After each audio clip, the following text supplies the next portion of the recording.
Nachman meuman, Nachman meuman, Nachman meuman, Nachman meuman, Nachman meuman, אין שום ייאוש בעולם, Nachman meuman. Welcome everybody back to Breslov. Today is the 23rd of Adar and 27th of February. We're learning the 5th Mishna today.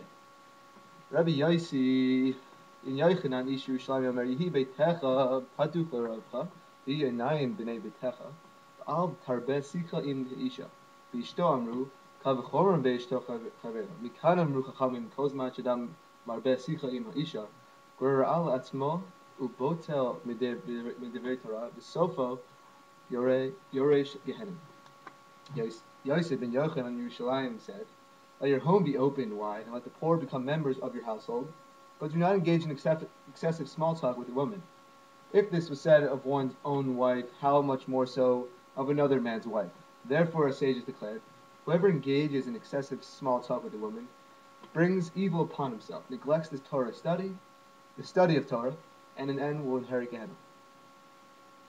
So we just by looking at this Mishnah, it's interesting why did the rabbis put together letting the poor become a member of your household and not an excessive talk with women bring upon evil to yourself?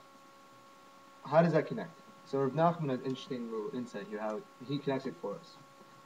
He says, in the times of the Holy Temple, contact with the dead was the primary source of ritual impurity, tumah.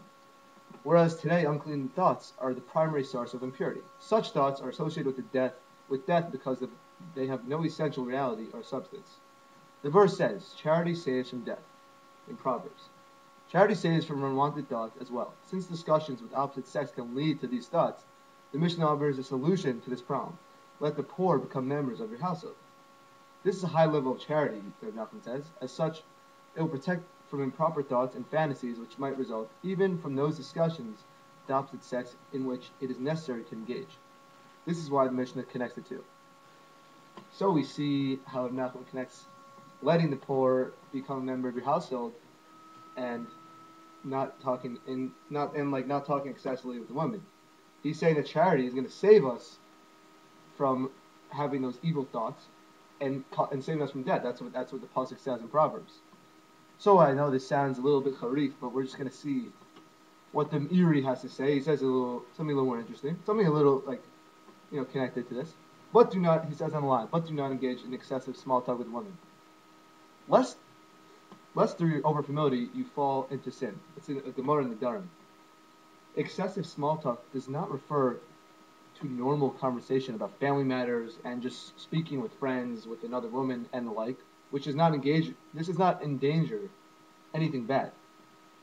Rather, our sages warn against gossip and idle conversation, which in addition to causing neglect of the Torah and the mitzvah of study of Torah, often leads to actual harm. So we see that we shouldn't really talk excessively with the other sex, but excessively doesn't mean you can't necessarily talk to them. It just means that you shouldn't really be speaking about lashon hara or things that might cause bad thoughts. So, B'ezras Hashem, we should all live on this Torah. It's great to speak to other women. Don't think you can't speak to women, but you probably should have to know that we have to speak in the right mind. You can't speak about things that will give us improper thoughts. And B'ezras Hashem, everyone should have a day of the Simcha and a week of the Simcha. I'll speak to you guys soon.